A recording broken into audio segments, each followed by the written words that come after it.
శృతిస్మృతిపురాణానామాలయం కరుణాలయం నమామి భగవత్పాద శంకరం లోకశంకరం. అజ్ఞానాం జాహ్నవీతీర్థం విద్యాతీర్థం వివేకినాం సర్వేషాం సుఖదం తీర్థం భారతీతీర్థమాశ్రయే. విద్యా వినయ సంపన్నం వీతరాగం వివేకినం వందే వేదాంత తత్వజ్ఞం విధుశేఖర భారతీం. ఈటీవీ లైఫ్ ఆధ్యాత్మిక ఛానల్లో పురాణ రహస్యాలలో భాగంగా బ్రహ్మదేవుడి యొక్క ఆయుః ప్రమాణం చెప్పుకున్నాం. ఇందులో వరాహకల్పము యొక్క మహాత్మ్యాన్ని ఇవాల్టి రోజున వివరించబోతూ ఉన్నారు కూర్మనాథ స్వామి వారు.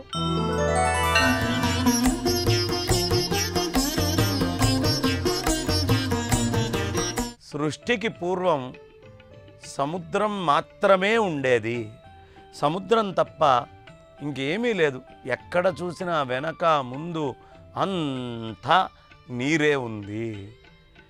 అంతా నీరే ఉంది. పై విభాగము ఏదీ లేదు. ఇంకా ఏ విభాగాలు ఇందులో లేకుండా పోయినాయ్యా. ఆ సమయంలో ఘోరమైనటువంటి అంధకారం ఉంది. అంతా చీకటిమయంగా నిండిపోయి ఉంది.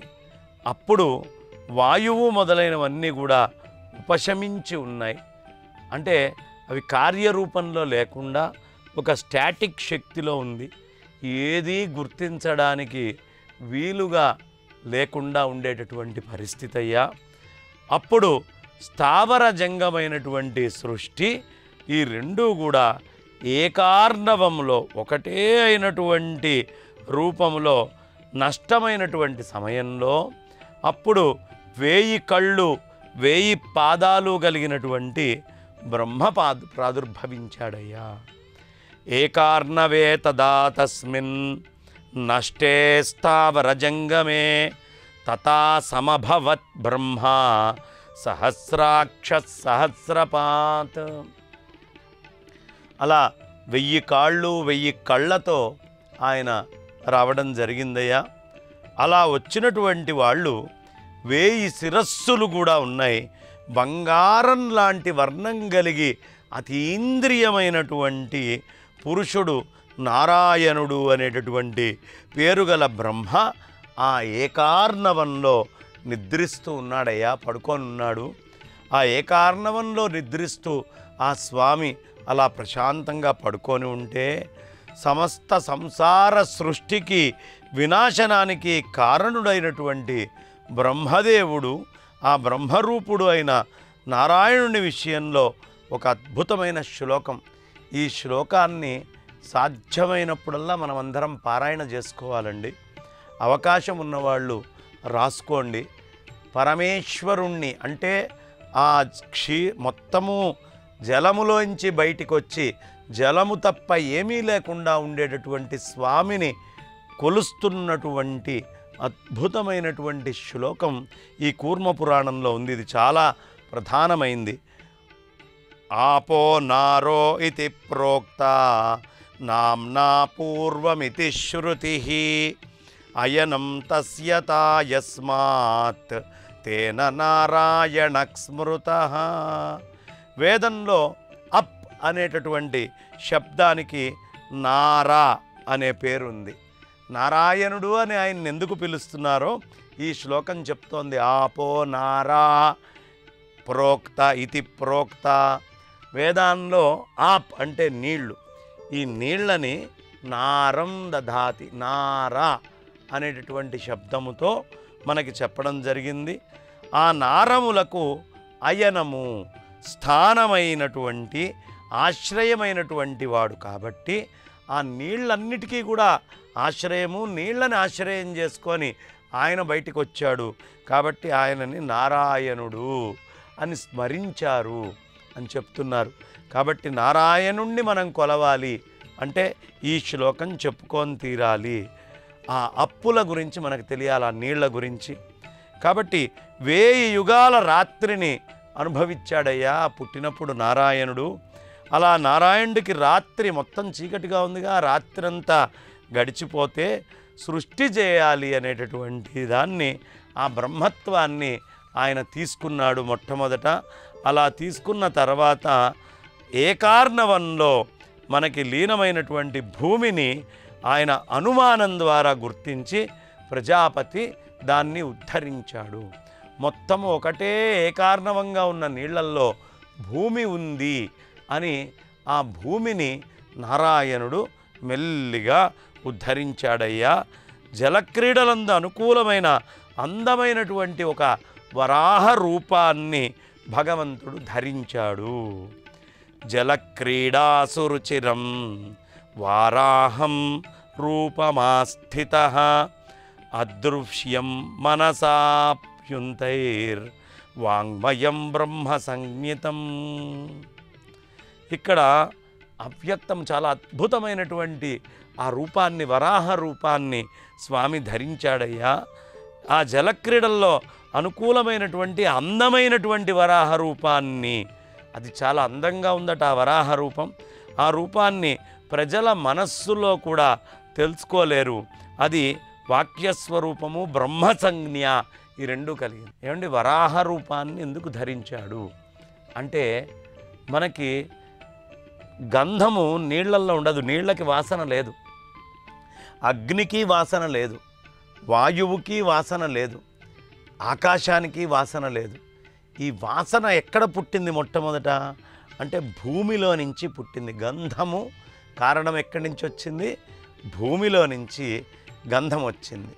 కాబట్టి గంధము అనేటటువంటి స్వభావము భూమికి ఉంది. ఎప్పుడైతే ఆయన భూమిని లేపాడో విహారార్థము ఆయన వరాహ రూపం ధరించాడు. వరాహ రూపం ప్రత్యేకత ఏమిటి? ఈ ప్రపంచంలో అనేక ప్రాణులు ఉన్నాయి, కానీ ఒక్క వరాహము భూమికి దగ్గరగా ముక్కు ఉంటుంది. ముక్కు మిగతా ఏ ప్రాణికి, ఏ జీవికి భూమికి అంత దగ్గరగా ఉండేట్టుగా ముక్కు ఉండదు. ఒక్క వరాహం తలకాయ మాత్రమే భూమికి బాగా దగ్గర ఉంటుంది. కారణం, ఈయన ఉద్ధరించినటువంటి భూమిలో ఉండే గంధాన్ని ఆఘ్రాణం చేయడం మొదలుపెట్టాడు నారాయణుడు వరాహ రూపంలో వెళ్ళి. అందుకని మొట్టమొదటి రూపము ఈ వరాహ రూపంగా ఆ నీళ్లలోంచి వచ్చినటువంటి భూమిని ఆయన బ్రహ్మత్వంతో సృష్టి చేసి ఈ వరాహ రూపాన్ని ధరించాడయ్యా. ఆ వరాహ రూపం ఏమిటి అంటే తెలుసుకోలేనటువంటి రూపము, అది వాక్యస్వరూపము, బ్రహ్మసంజ్ఞ కలిగినటువంటిది. మీకు అందుకనే మనకి మంత్రాలలో అమ్మవారి యొక్క మంత్రాలు తీసుకున్నప్పుడు ఐం ఐం ఐం హ్రీం హ్రీం ఐం, ఈ రెండు శబ్దాలు వరాహ శక్తిని చూపించేటటువంటి శబ్దాలు. ఆ శబ్దాలని మనం ఉచ్చరించడానికి ముఖ్య కారణము ఇదే. ఈ భూతత్వాన్ని అక్కడ వరాహ రూపంలో వచ్చి ఈ భూమి యొక్క శక్తిని మొత్తాన్ని, మూలాధారం దగ్గర ఉండేటువంటి శక్తిని అన్నిటినీ తీసుకొచ్చాడు. ఎప్పుడైనా మనకి మూలాధారం పతనమవుతూ ఉంటే, మూలాధారంలో ఉండే చైతన్యం తగ్గుతూ ఉంటే, అప్పుడు వరాహస్వామి వారి యొక్క కథని, వరాహ చరిత్రని, ఈ కథల్ని వింటే మూలాధారము, మనలో ఉండేటువంటి గంధం, ఇప్పుడు కరోనా లాంటి రోగాలు వచ్చినప్పుడు ఏం తేడా వస్తుంది? మనకి వాసనలో తేడా వస్తుంది, రుచిలో తేడా వస్తుంది. అంటే రుచి నీళ్ళకి సంబంధించింది. అంతకుముందు అగ్నికి రుచి లేదు, నాలుక పెడితే కాలిపోతుంది. వాయువుకి రుచి లేదు, స్పర్శ మాత్రమే ఉంది. అలాగే ఆకాశానికి రుచి లేదు, కేవలం ఖాళీ అవకాశం మాత్రమే ఉంది. కానీ రుచి ఎక్కడొచ్చిందండి? రుచి జలతత్వంలో వచ్చింది.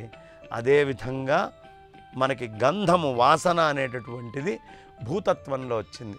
ఎప్పుడు మూలాధారములో, మూలాధార చక్రం దగ్గర ఈ జలము, పృథివీ తారుమారవుతాయో అప్పుడు మనిషికి ముక్కు మీద, నాలిక మీద తేడా వస్తుంది.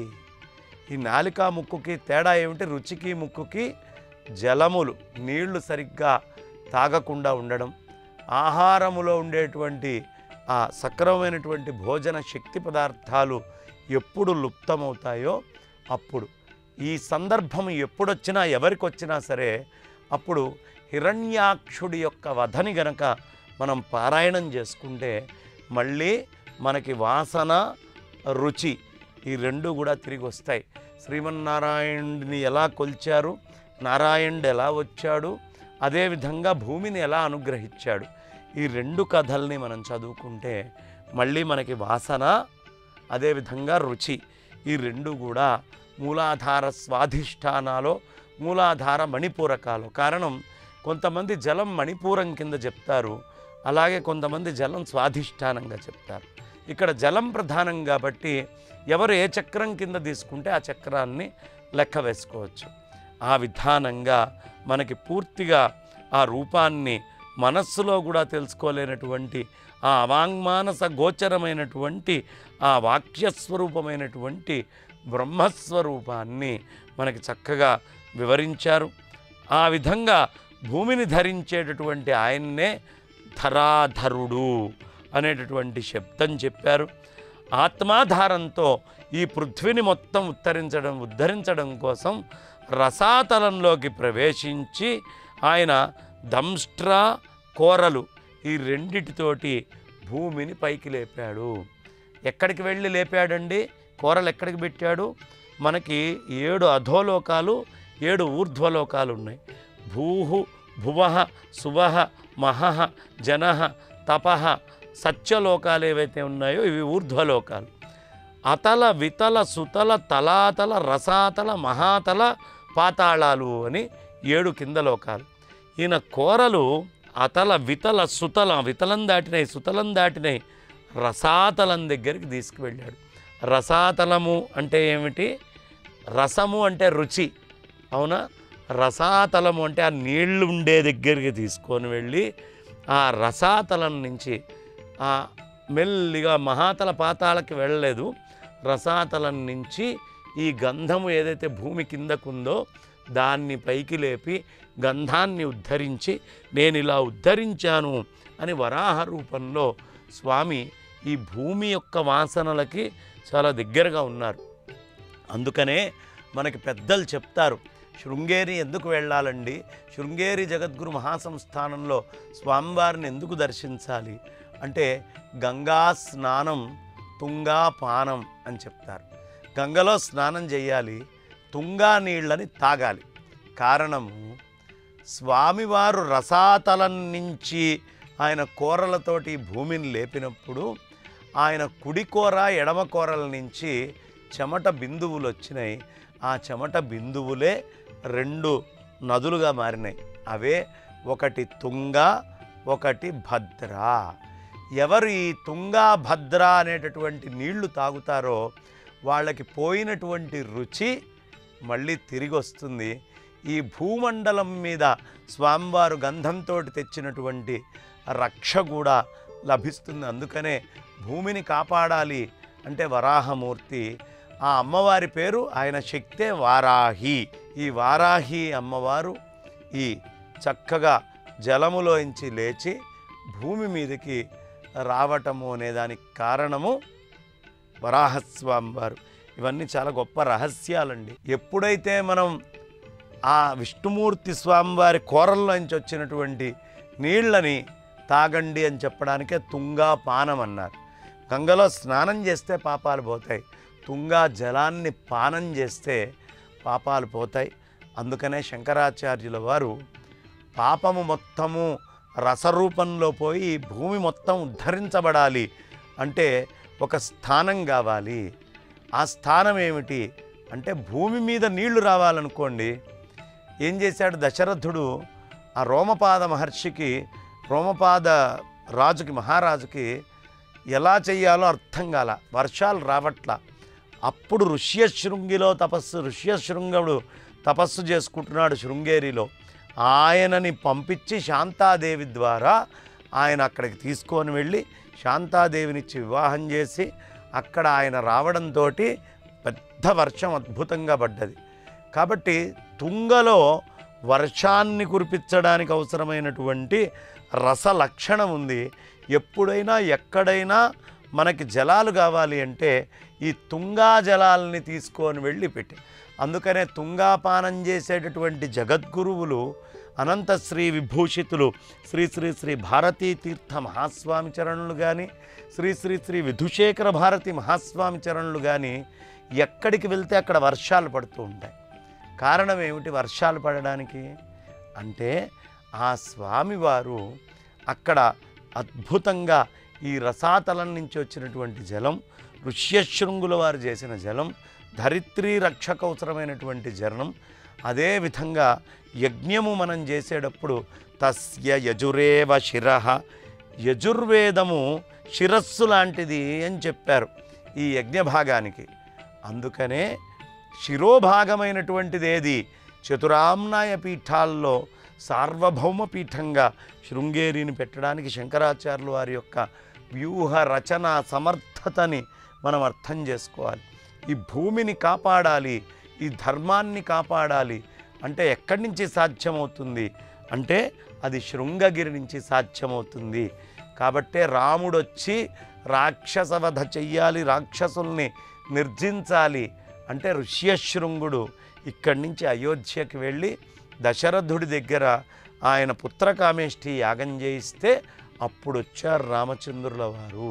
అంటే ధరిత్రిలో రసాన్ని మనం కాపాడాలి అంటే వరాహశక్తి ఉన్నటువంటి శృంగేరి క్షేత్రము, విశేషించి ఆ శృంగగిరి జగద్గురువులు చాలా అవసరం. అందుకనే శృంగేరి పీఠానికి వెళ్ళినంత మాత్రానే తుంగా జలముని అక్కడ చక్కగా పవిత్రం చేసుకొని శుద్ధిగా తాగినంత మాత్రానే మనకి ఎక్కడ లేనటువంటి రోగాలు పోతాయి. రసాతలంలో ఇంచి స్వామి ఆ నీళ్ళని లేపి పైకి తెచ్చారు కాబట్టి అలా భూమిని ధరించేటటువంటి ధరాధరుడు ఆత్మాధారంతో పృథ్వీని ఉద్ధరించి రసాతలంలోకి ప్రవేశించి అక్కడి నుంచి దంష్ట్రలతో ఆ అద్భుతమైనటువంటి పౌరుషాన్ని వ్యక్తపరిచాడయ్యా. కాబట్టి అప్పుడు వెంటనే ఇక ఋషులు అడిగారు, స్వామి బాగుందయ్యా మీరు చెప్పింది, ఓ దేవాధిదేవా, ఓ పురాణ పురుష, ఓ సనాతనమైనటువంటి స్వామి, ఓ జయస్వరూప, ఓ పరమేష్ఠి బ్రహ్మ, మీకు మేము నమస్కారం చేస్తున్నాం. సృష్టి చేసేవాడా నువ్వేనయ్యా, సృష్టి చేసేవాడివి. సమస్తమైనటువంటి అర్థాలన్నీ కూడా తెలిసిన వాళ్ళు ఎవరైనా ఉన్నారు అంటే అది కేవలం మీరు తప్ప ఇంకెవరూ లేరు. కాబట్టి ఓ స్వయంభూ నీకు నమస్కరిస్తున్నాం. హిరణ్యగర్భ బ్రహ్మ పరమాత్మ నీకొక నమస్కారము అన్నారు.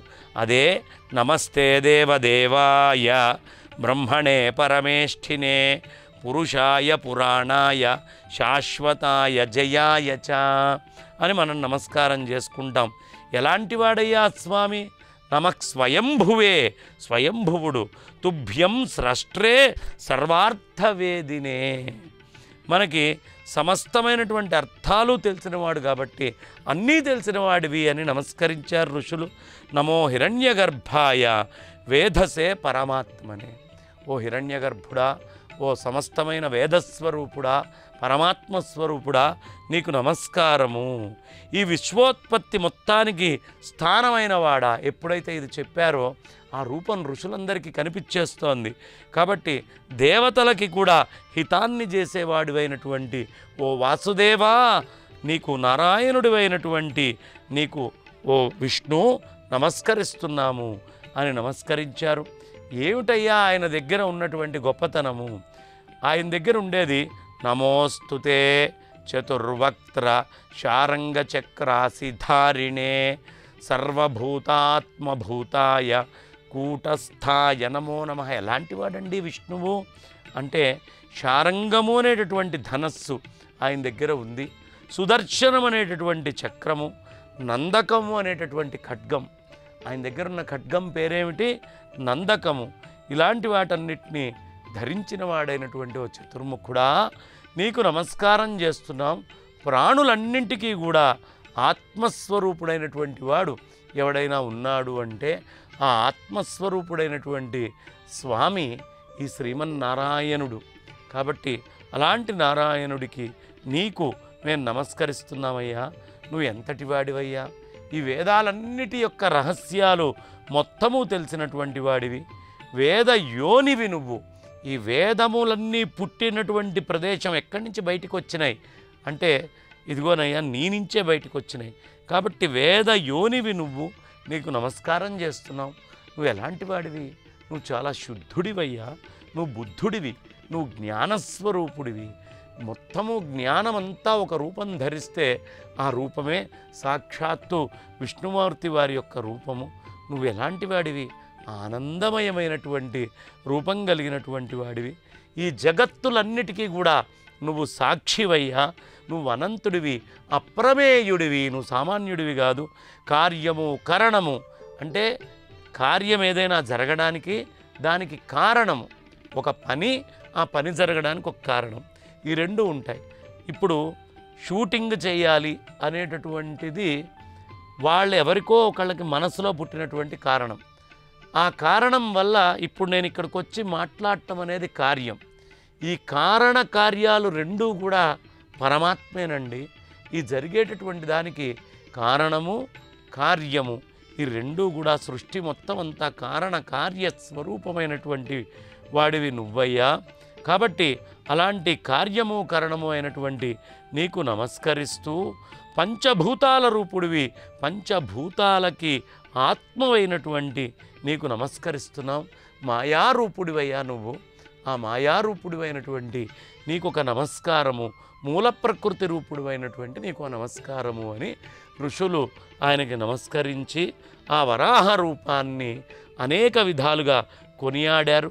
ఇక తర్వాత మత్స్యరూపం ధరించిన వాడా, యోగం ద్వారా తెలియబడే నీకు నమస్కారం, ఓ సంకర్షణ నీకు నమస్కారం అంటూ స్వామిని స్తుతి చేశారు.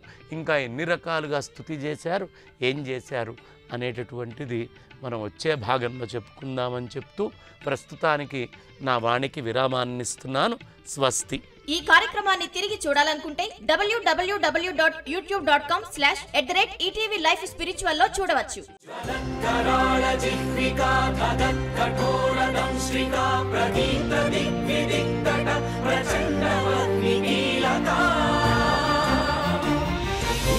సహస్ర శత సహస్ర కోటి కోటి కేసరం నమో నమః.